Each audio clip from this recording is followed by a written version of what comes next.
لك الحمد يا الله والصلاة والسلام عليك يا رسول الله. قال الله تبارك وتعالى في القرآن المجيد والفرقان الحميد.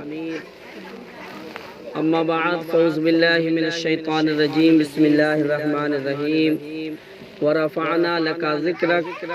صدق الله العظيم وصدق رسول النبي الأمين الكريم. ونحن على ذلك لمن الشاهدين والشاكرين والحمد للہ رب العالمین. ایک بار جی لگا کر کلمہ طیبہ پڑھ لیں، لا الہ الا اللہ محمد رسول اللہ صلی اللہ تعالیٰ علیہ وسلم.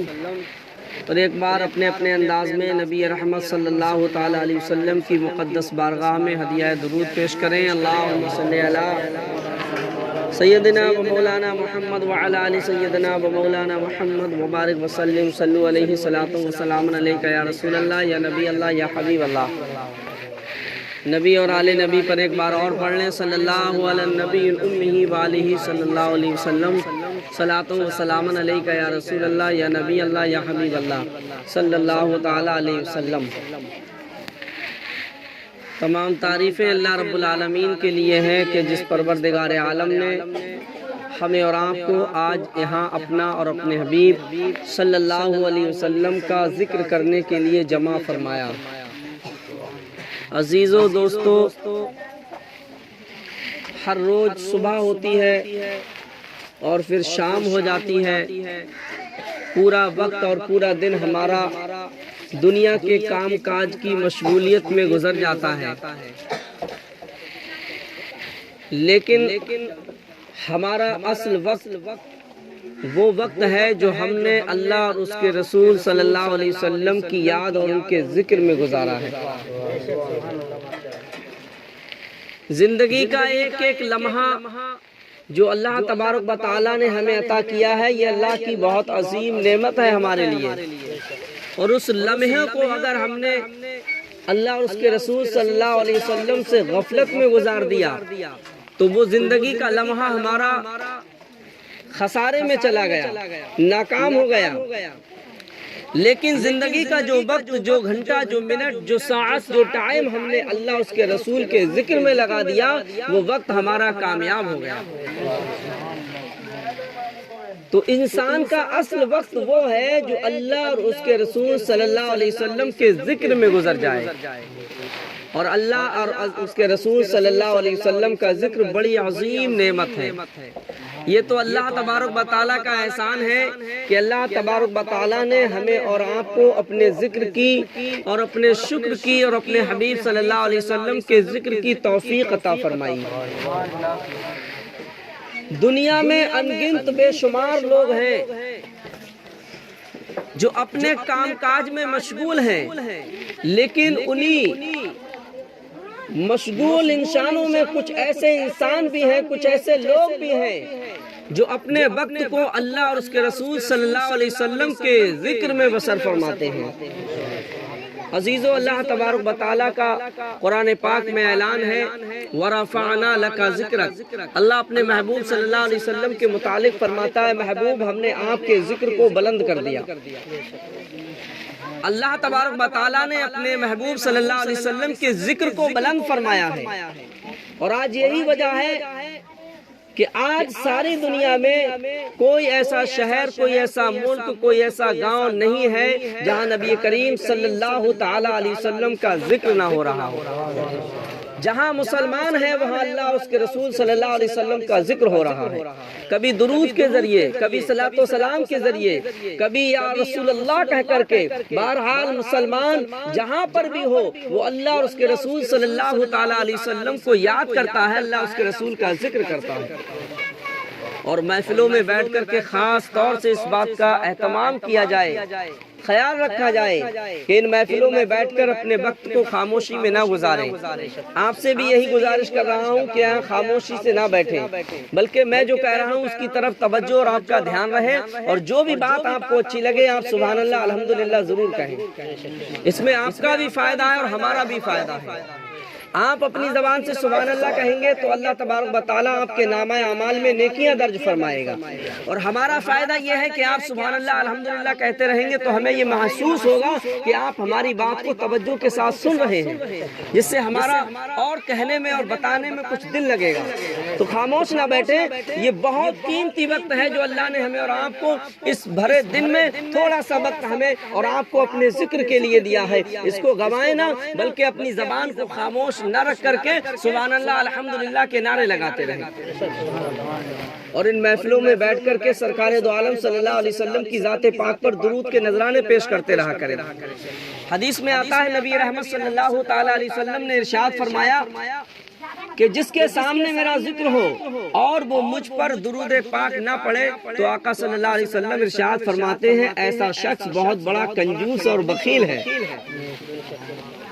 اور ایک حدیث پاک میں آتا ہے نبی رحمت صلی اللہ علیہ وسلم نے ارشاد فرمایا کہ اے لوگو، جمعہ اور شب جمعہ مجھ پر کثرت کے ساتھ درود پاک پڑھا کرو، اور دنوں میں تمہارا درود فرشتے مجھ تک پہنچاتے ہیں، اور جمعہ اور شب جمعہ میں تمہارا درود پڑھنا خود سماعت فرماتا ہوں۔ اور ایک حدیث میں آتا ہے آقا کریم صلی اللہ تعالی علیہ وسلم نے ارشاد فرمایا کہ جو مجھ پر درود پاک پڑھنا بھول گیا، نبی ارشاد فرماتے ہیں گویا کہ وہ جنت کا راستہ بھول گیا۔ اور ایک روایت میں آتا ہے آقا کریم صلی اللہ تعالی علیہ وسلم ارشاد فرماتے ہیں قیامت کا دن ہوگا، کچھ لوگ ایسے ہوں گے جو قیامت کے دن میدان محشر میں ان لوگوں کو زیادہ پہچان رہا ہوں گا، اور اس کی وجہ یہ ہوگی کہ انہوں نے دنیا میں مجھ پر بہت زیادہ درود و سلام پڑھا ہوگا۔ آقا ارشاد فرماتے ہیں قیامت کے دن میرے سب سے زیادہ قریب وہ شخص ہوگا جس نے دنیا میں رہ کر کے مجھ پر درود و سلام کے نذرانے پیش کیے ہوں گے۔ تو عزیزو دوستو، سرکار دو عالم صلی اللہ علیہ وسلم پر درود کے نذرانے پیش کرتے رہنا یہ ایمان کی ایک پہچان ہے، مسلمان کی شان ہے، یہ ایمان کی جان ہے۔ مسلمان اسی کو کہتے ہیں، مومن اسی کو کہتے ہیں جس کے سامنے مصطفیٰ کا ذکر ہو اور اس کا دل جو ہے خوش ہو جائے۔ آقا کریم صلی اللہ علیہ وسلم کا ذکر سن کر کے جو مچلنے لگے، جو جھومنے لگے، جس کے دل کو قرار مل جائے، جس کے دل کو سکون مل جائے، جس کے دل کو چین مل جائے، جس کے دل کو اطمینان پہنچ جائے، نبی رحمت کا نام سن کر کے جس کے دل کو ٹھنڈک پہنچ جائے، اسی کو مومن کہتے ہیں، اسی کو مسلمان کہتے ہیں۔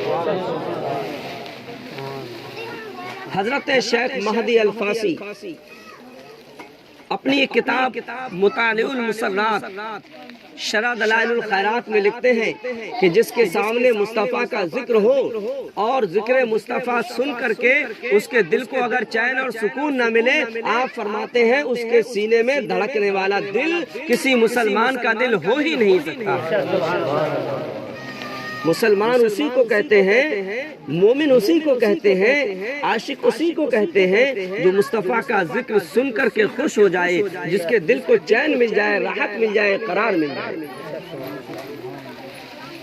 اور آقا کریم صلی اللہ علیہ وسلم کے ہم پر اور آپ پر میرے دینی بھائیوں بے شمار احسانات ہیں۔ حضور نبی کریم صلی اللہ تعالی علیہ وسلم نے ہم گناہگاروں کو ہر موڑ پر یاد فرمایا ہے۔ کبھی بھی آقا کریم صلی اللہ علیہ وسلم نے ہم گناہگاروں کو نہیں بھولا، بلکہ نبی رحمت صلی اللہ تعالی علیہ وسلم پوری رات اللہ تبارک و تعالیٰ کی بارگاہ میں سرو سجود رہتے تھے، سر مبارک کو سجدے میں رکھ کر کے اللہ کی بارگاہ میں دعائیں کرتے تھے، ہم گناہگاروں کی بخشش و مغفرت طلب فرمایا کرتے تھے۔ ساری رات نبی رحمت آنسو بہاتے تھے، ساری رات رویا کرتے تھے، اللہ کی بارگاہ میں گڑ گڑا کر کے ہم گناہگاروں کے لیے دعا کرتے تھے، اے الہ العالمین میری گناہگار امت کی بخشش و مغفرت فرما دے۔ تو جو نبی، جو رسول، جو پیغمبر، جو محسن آقا ہم گناہگاروں کو کبھی نہیں بھولا ہے، ہمیں بھی چاہیے کہ اس رسول کو کبھی فراموش نہ کرے، اس نبی کو کبھی نہ بھولے۔ میرے امام عشق و محبت اعلیٰ حضرت فرماتے ہیں جو نہ بھولا ہم غریبوں کو رضا، ذکر اس کا اپنی عادت کیجئے، دشمن احمد پہ شدت کیجئے، ملحدوں سے کیا مربت کیجئے۔ ہر موڑ پر آقا کریم صلی اللہ علیہ وسلم نے ہم گناہگاروں کو یاد فرمایا ہے، پیٹ پر پتھر باندھے ہیں ہمارے لیے، محنت و مشقت کی ہے ہمارے لیے، جنگوں میں شرکت کی ہے ہمارے لیے، طائف کے بازاروں میں پتھر کھائے ہیں ہمارے لیے، مکے کے کفار کے سنگریزے برداشت کیے ہیں ہمارے لیے، ان کی راہ میں کانٹے بچھائے گئے کہ وہ اپنے راستے سے رک جائیں، لیکن نبی رحمت صلی اللہ علیہ وسلم نے دین کی تبلیغ جاری رکھی۔ کس کے لیے؟ ہمارے لیے، ہم تک دین پہنچ جائے، ہم تک اسلام پہنچ جائے، ایمان پہنچ جائے۔ اور آقا کریم صلی اللہ علیہ وسلم جس طریقے سے ہمارے آقا محسن آقا ہیں، تو یہ نہیں کہ صرف دنیا میں ہے، بلکہ ہمارے آقا صلی اللہ علیہ وسلم کی شان تو یہ شان ہے، وہ عرفہ و اعلیٰ شان ہے، جو ہمارے لیے یہاں بھی نعمت ہے اور وہاں بھی نعمت ہے، یہاں بھی رحمت ہے اور وہاں بھی نعمت ہے۔ حدیث پاک میں آتا ہے قیامت کا دن بہت بڑا دن ہوگا، 50,000 برس کا دن ہوگا، اور آقا رحمت صلی اللہ تعالیٰ علیہ وسلم ارشاد فرماتے ہیں قیامت کا دن اتنی سختی کا دن ہوگا کہ سورج 1 میل کے فاصلے پر ہوگا، اور ابھی سورج 4,000 برس کی راہ کے فاصلے پر ہے۔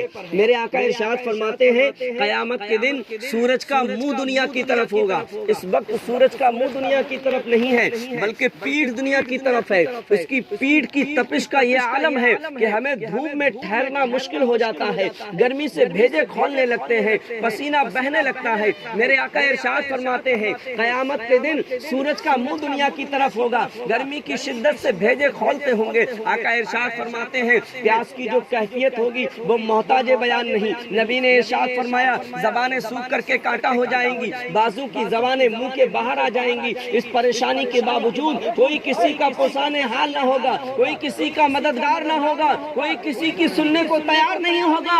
آقا ارشاد فرماتے ہیں قیامت کا دن جب آدھا دن گزر جائے گا، پسینہ اس کثرت سے نکلے گا کہ اوپر چڑھے گا، کسی کے ٹخنوں تک پسینہ ہوگا، کسی کے گھٹنوں تک پسینہ ہوگا، کسی کے ناف تک پسینہ ہوگا، اور کسی کے سینے تک پسینہ آئے گا۔ آقا ارشاد فرماتے ہیں کافر کے منہ تک پسینہ آئے گا، اور کافر اپنے ہی پسینے میں ڈبکیاں کھا رہا ہوگا۔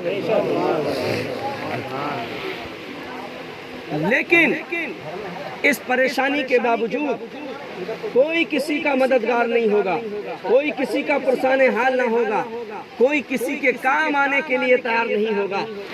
آقا کریم ارشاد فرماتے ہیں آدھا دن گزر جائے گا، اہل محشر مشورہ کریں گے کیا کیا جائے، اور مشورہ کرنے کے بعد تمام لوگ اکٹھے ہو کر حضرت آدم علیہ نبی علیہ السلام کی بارگاہ میں پہنچیں گے اور عرض کریں گے انت ابو البشر خلقک اللہ بیدہ ونفخ فیک من روحہ وامر الملائکۃ فسجدوا لک اشفع لنا الی ربک۔ اے آدم علیہ نبی علیہ السلام، آپ اللہ کے برگزیدہ نبی ہیں، آپ اللہ کے پیغمبر ہیں۔ اللہ تبارک و تعالیٰ نے آپ کو اپنے دست قدرت سے بنایا ہے، فرشتوں سے آپ کو سجدہ کرایا ہے۔ اے آدم علیہ السلام، ہم لوگ پریشانی میں مبتلا ہیں، اللہ تبارک و تعالیٰ قہر و غضب میں ہے، آج اللہ کے قہر و غضب سے ہمیں بچائیے، آج جہنم کی آگ سے ہمیں بچا کر کے جنت میں داخل کرائیے، آج ہم کو اللہ تبارک و تعالیٰ کے قہر و غضب سے بچا کر کے جنت میں پہنچائیے۔ تمام انبیاء کرام یہی کہیں گے اذهبوا الی غیری،